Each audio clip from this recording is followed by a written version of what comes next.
அருணகிரிநாதர் பிள்ளையில் அள்ளிய தித்திக்கும் தீர்ப்புகள். திருச்சிற்றம்பலம்.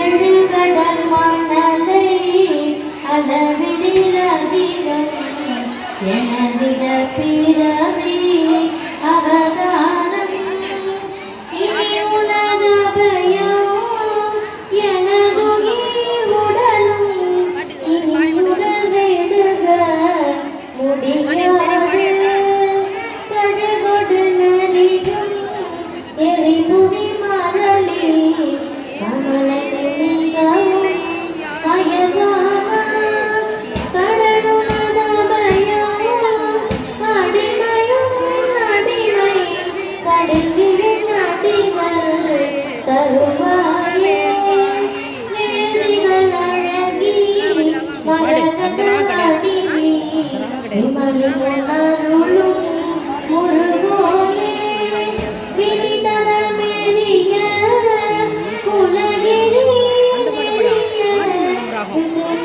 விசுபெருமகிழில் வருவோனே எழுகட குமுற அவுலக உயிரை இறை கொள்ளும் மகிழை உடையோனே இமயவர் முனிவர் பரவிய புலியூர் இனிலட மருவு பெருமாளே பெருமாள்